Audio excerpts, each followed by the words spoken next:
Quick two things as we get started with today's episode. First, for some reason, this episode did not record very well, so it's a little grainy and skippy in spots. But second, as a big favor, if you've got the time, if you wouldn't mind going to Spotify and leaving, some stars on the app and maybe a comment. That's for some reason the only way that you make it onto the charts so people can actually find your podcast. So if you would do me that favor, go and drop me 5 stars and comment anything. I mean, just say like, "Ooh, I like toast." That would be a huge help. All right, on to today's episode. His goal sounded simple enough. They just had to sail north, then walk a ways in the cold. But in reality, it was a journey that, under the best conditions, would push some to the brink of both physical and mental exhaustion. Charles Francis Hall wanted to be the first person to plant his country's flag at the North Pole. It was a feat that would claim many lives. The Arctic cold and the unpredictable weather, starvation, the ever-moving and shifting ice caps, failed equipment, and so many more other obstacles stood in the way of explorers who dared travel north. But for Hall, his final may have been murder.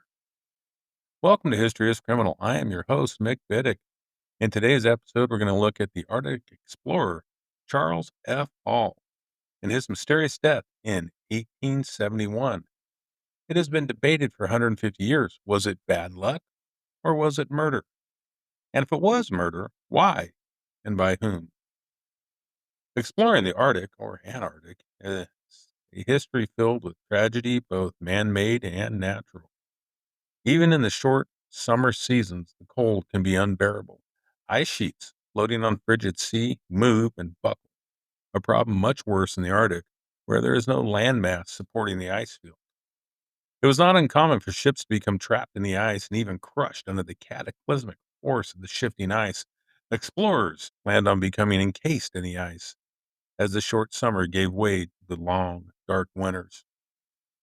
Those who tried to skirt the edge of the Arctic ice field even succumbed to the awaiting disaster of the ice. Those who traveled north in hopes of finding the famed Northwest Passage learned that the Arctic winter doesn't play games. Famously, the HMS Terror and Erebus learned the hard way just what the shifting ice could do. Now, quick side note. You're about to take a harrowing journey that's killed countless others, and the two ships you choose to sail on are the Terror and the Erebus. The first is bad enough, but the second is named for the god of darkness and chaos. Where were the HMS Lucky and Sunshine at? The hunt for the Northwest Passage offered a faster route to Asia, just an odd continuation of what Columbus was looking for in 1492, but the race to be the first to the North Pole offered no extension of trade. Well, except for maybe a direct shot at seeing Santa Claus. He knew there was going to be a Santa Claus reference. After all, it's the freaking North Pole. Hall explained his reasoning for wanting to be the first to plant the flag of the United States on the North Pole. He said, "Neither glory nor money has caused me to devote my very life and soul to Arctic exploration. My desire is to promote the welfare of mankind in general under the glorious ensign, the Stars and Stripes." That being said, it must be noted that glory and money would follow for the first person to reach North Pole, and Arctic expeditions had become all the rage in the latter half of the 19th century. The Arctic fever, as Lady Jane Franklin called it, seemed to have been fueled by the hunt to rescue her husband, John Franklin, and the others that were lost aboard the journey of the Terror and the Erebus.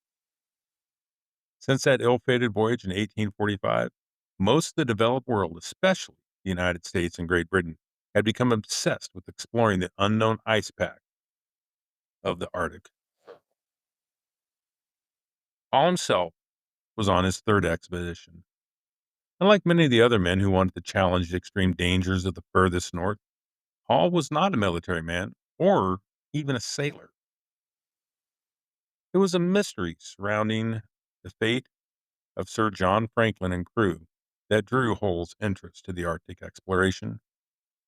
He had published a newspaper in Cincinnati, Ohio, but soon started to read and research all he could on the failed voyage of the Terror. Hall actually had no business being an Arctic explorer. He lacked any equipment, any real world experience, or tools, but he didn't let that stop him. Selling his newspaper, he abandoned his pregnant wife and young daughter for the life of an explorer. He would have his first chance at an expedition to the Arctic sailing aboard a whaler. Making it as far as Baffin Island, they became trapped for the winter.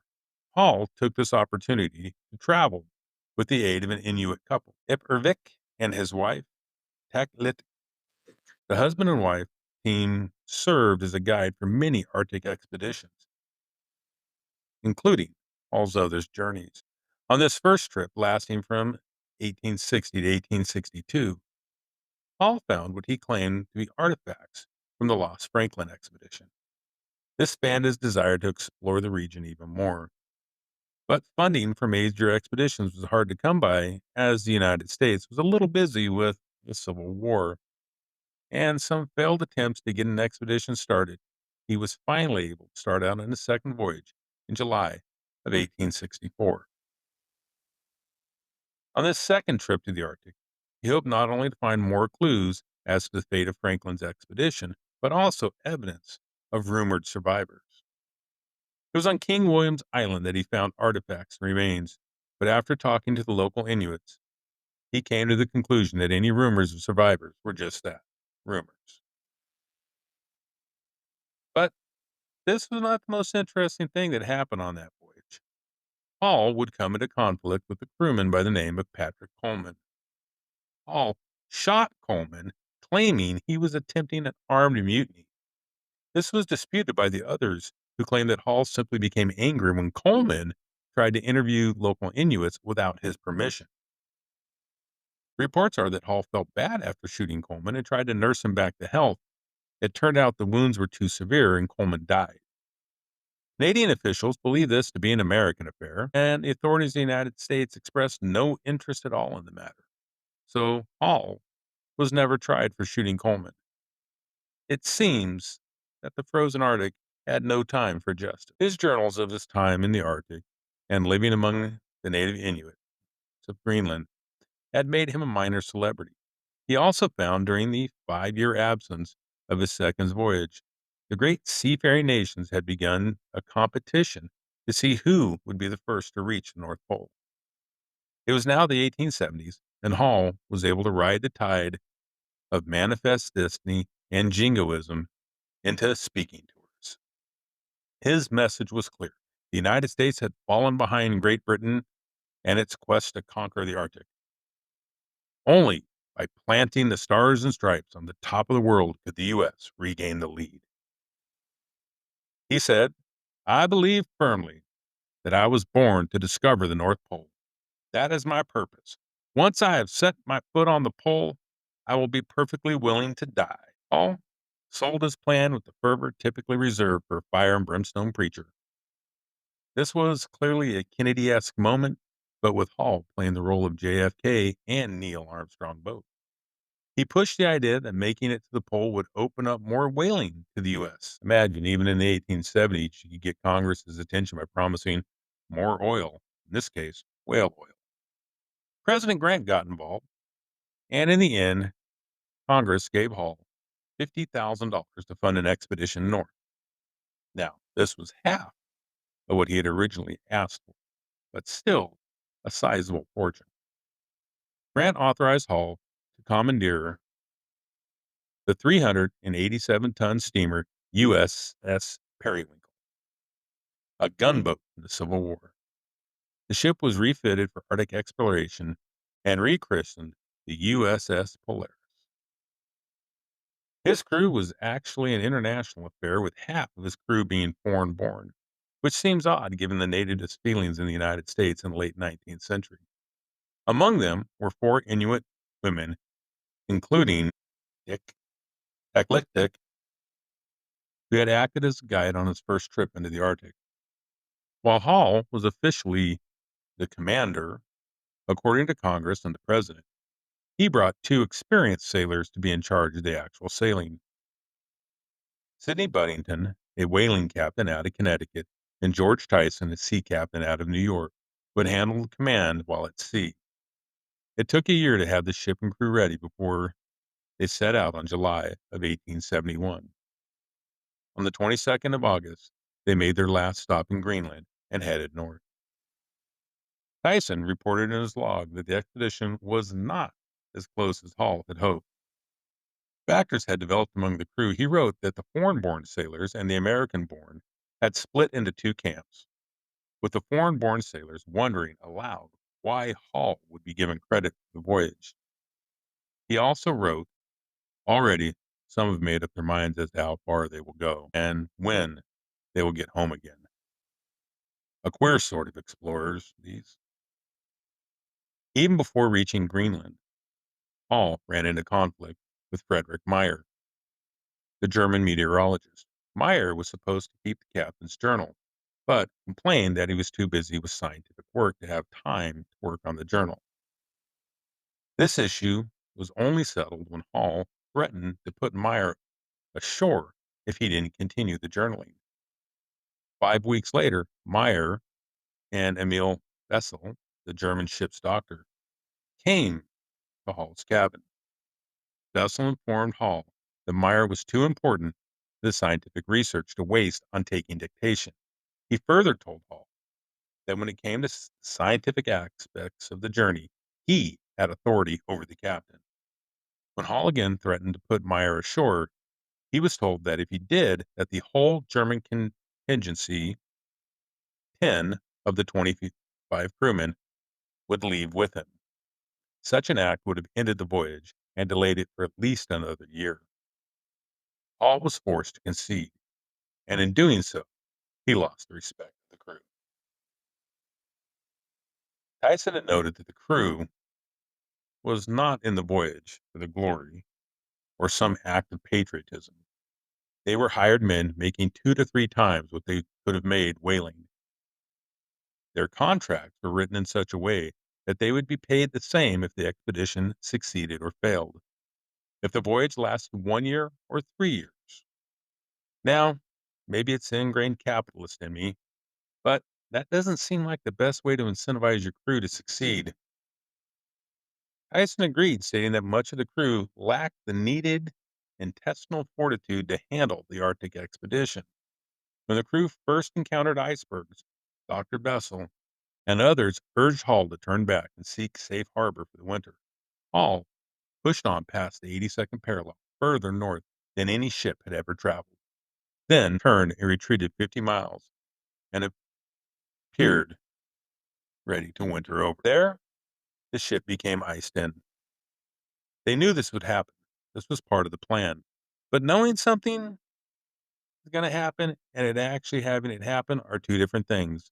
Like Mike Tyson said, everyone has a plan until they get punched in the mouth.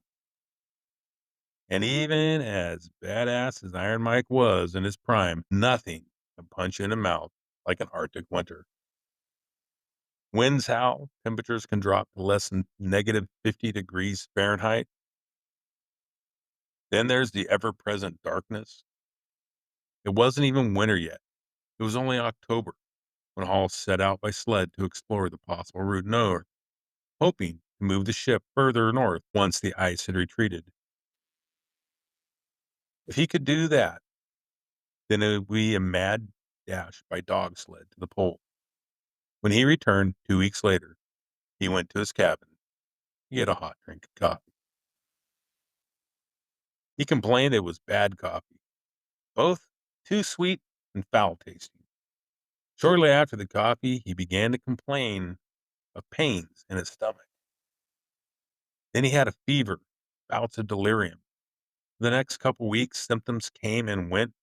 He was being treated by Dr. Bessel until he decided the doctor was poisoning him, at which time he refused the doctor's care and had him banished from his cabin.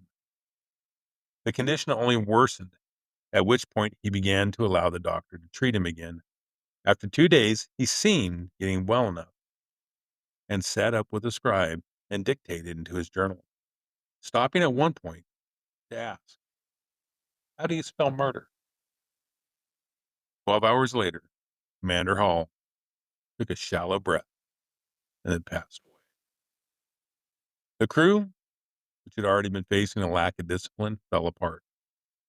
While Tyson seemed to prove his worth during the expedition, Captain Buddington would prove the opposite. After the loss of Hall, Buddington drank all the liquor stores on the ship and then raided the grain alcohol from the scientific supplies, meant to preserve any samples collected by the team. The crew ate a year's worth of supplies in 6 months. The ship had been outfitted for a 3-year journey, but without Hall, there was little enthusiasm to continue north. The decision was made to turn for home as soon as the ship could be broken free of the ice. The ice, however, had other plans. The ship remained encased as winter turned to spring and spring to summer. The following October, a storm hit. Fearing damage to the ship, some provisions were thrown overboard onto the ice. Tyson became concerned that as the ice near the ship broke, they would lose the much needed supplies. He took a group of men onto the ice to move the items safely away from the ship. Once the items were safe, he heard a massive crack and saw the Polaris slip from view. The next morning, Tyson and his group took stock of their situation. They were on an ice sheet that they estimated to be about 4 square miles. No sign of the Polaris. Their only hope was that the ice would drift close to a settlement or a ship would pass. It was by sheer luck that the 8 Inuit who had traveled with the Polaris had gone onto the ice floe with Tyson. They rationed what supplies they had and built igloos for shelter. The Inuit were able to hunt and provide seal for the castaways. Ice floe drifted south. When it broke up, they ended up on a smaller block that they estimated to be about 100 yards square. As the ice moved south, they found more game, but it was consumed raw, something that Tyson and the men never got used to. On the 20th of April, they were spotted by a Canadian sealing ship. They had drifted on the ice since the 15th of October. News of the castaways reached the United States. There were questions about what had gone wrong and what had happened to Commander Hall. The Navy sent a ship to Newfoundland to retrieve the survivors. On the 5th of June, Tyson and his contingency were in Washington, D.C. Naval Yard, called before a 4-man tribunal. Tyson would be the first to testify. For 2 days, he gave a straightforward account of all the conflicts between Dr. Bissell, Captain Buddington, and Hall. He painted a picture of Buddington as a drunk who had badmouthed Hall in front of the crew and rejoiced at Hall's death. Much of his testimony was supported by that of the crew. It was also alleged that Buddington had ordered Hall's journals to be burned after the commander's death. The clear implication here was that the journals could have supported claims that Tyson and rumors of poisoning. The Board of Inquiry said they didn't have enough evidence to come by any conclusions, especially as both Dr. Bussell and Buddington were still missing. On the 23rd of June, just days after the hearing concluded, Buddington and Dr. Bussell were found alive and well. The Polaris had sunk due to damage from the ice. The remaining crew of the Polaris had used small boats to make their way along the coast of Greenland, coming to an Inuit village whose inhabitants fed and sheltered them for the winter. They were picked up by a Scottish whaling ship. Buddington expressed shock when he learned that the fate of Tyson and crew. He believed they were dead, and he swore he'd never saw or heard them on the ice floe. A second inquiry was called, and Buddington and Bissell testified. Buddington confirmed that Hall believed he was being poisoned, but also stated that the commander had become paranoid from his illness. He also confirmed that Hall's journals were lost, but did not know how or when they went missing, and denied ordering that they be burned. He also refuted the personal attacks Tyson made against him, claiming that Tyson was a poor sailor and had complained constantly on the journey. Dr. Bussell was questioned and wrote off any conflict on the ship has much to do about nothing. The doctor even produced a letter confirming an agreement between Hall, Mayer, and himself that was somehow the only article of writing belonging to Hall to survive. He detailed his treatment of Hall, and in the end, the U.S. government was in a hurry to bring the expensive embarrassment to a close, and it was determined that Hall had died of natural death, and the whole affair was written off as a tragic act. Then, in 1968, Dartmouth professor Chauncey Loomis mounted his own expedition to the Arctic. But this wasn't to find the North Pole. It was going to find the burial site of Charles Hall. The rock mound marking the grave was easily enough to find, and a brass plaque confirmed it was the correct site. Chipping through the frozen ground, they opened the coffin, finding a flag-draped body inside. After 97 years under the frozen ground of the northern edge of Greenland, the body was remarkably preserved. But the internal organs and brain had been effectively freeze-dried to the point of being too far gone to collect samples. Hair and fingernail clippings were recovered, though, enough to allow for testing. Those samples proved positive for the presence of arsenic. The presence of arsenic and the symptoms reported present a very strong case for death by poisoning. But who and why is open to conjecture. Was Hall poisoned by the doctor, as he claimed? Arsenic would be easy enough for the doctor to use and would have been among the scientific equipment that the doctor was in charge of. Could it have been conspiracy on the part of the entire German-born segment of the crew? Few on the crew had any Arctic experience. Once hit with the reality of a winter in the frozen darkness and the possibility of maybe 2 or 3 more winters, could they have decided to get rid of the commander and end the voyage early? Or is this just the anti-foreigner bias creeping to the surface? What about Buddington? He was the ship's master and would take over if something happened to Hall. Perhaps he had grown concerned about his own safety as the ice pack closed in on the Polaris.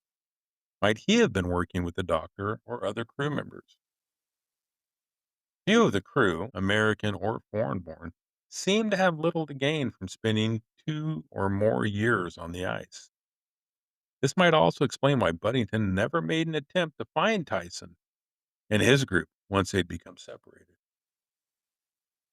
Barring the miracle discovery of some long forgotten journal or confession, we'll likely never know what happened to Captain Charles F. Hall. What is most remarkable, despite the insane hardship before and after Hall's death, no other member of the crew died. This is likely due to the hunting skills and the generosity of the Inuit people.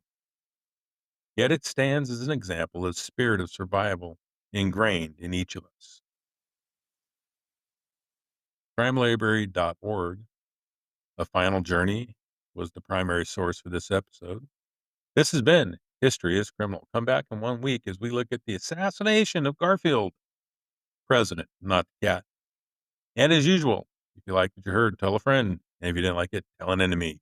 Never suffer alone.